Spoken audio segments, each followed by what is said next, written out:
નમસ્કાર મિત્રો અને વડીલો, તમારું બધાનું ગુજરાતી સ્ટોરી ચેનલમાં સ્વાગત કરું છું। 8 મહિનાની ગર્ભવતી પોતાના જ ઘરના ડાઇનિંગ ટેબલ પર બેઠેલી એક પત્ની, સામે પતિની કથિત બિઝનેસ પાર્ટનર, અને પછી એક એવો લાફો જેણે માત્ર તેના ચહેરા પર જ નહીં, તેની આખી જિંદગી પર ઊંડું નિશાન છોડી દીધું। જો આ સ્ટોરી તમને પસંદ પડે તો આ ચેનલને સબસ્ક્રાઇબ કરવાનું ભૂલતા નહીં। બાજુમાં રહેલ બેલ આઇકનને જરૂર ઓન કરજો, જેથી તમને અવનવી સ્ટોરી સૌથી પહેલાં સાંભળવા મળે। તે રાત્રે જે થયું તે કોઈ ફિલ્મ નહોતો, તે એક એવી વાસ્તવિકતાની શરૂઆત હતી જે વાંચીને તમારું હૃદય ધ્રુજી ઉઠશે।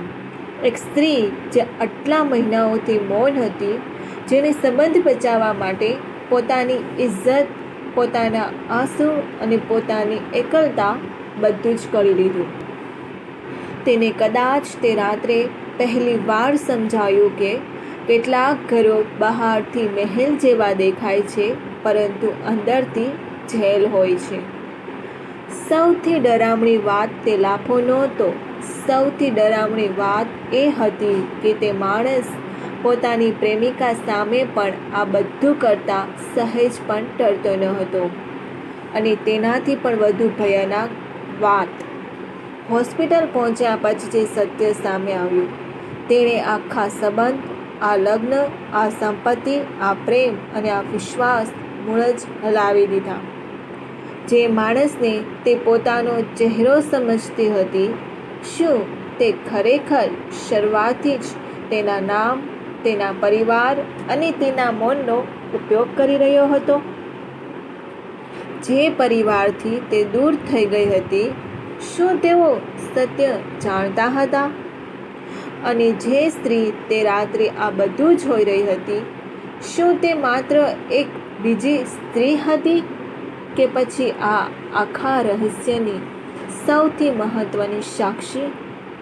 આ માત્ર બેવફાઈની વાર્તા નથી, આ માત્ર ઘરેલું હિંસાની વાર્તા પણ નથી।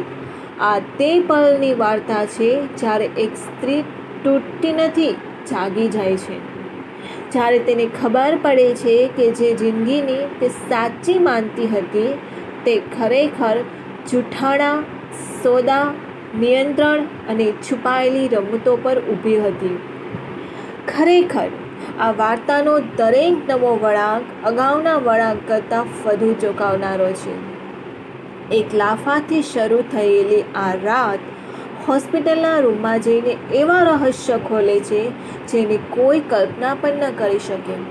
અને જ્યારે સત્ય સંપૂર્ણપણે સામે આવે છે, ત્યારે સવાલ માત્ર એ નથી રહેતો કે તેના પતિએ તેની સાથે શું કર્યું, સવાલ એ બની જાય છે કે આખરે આટલા સમયથી તેની આસપાસ કોણ જૂઠ જીવી રહ્યું હતું।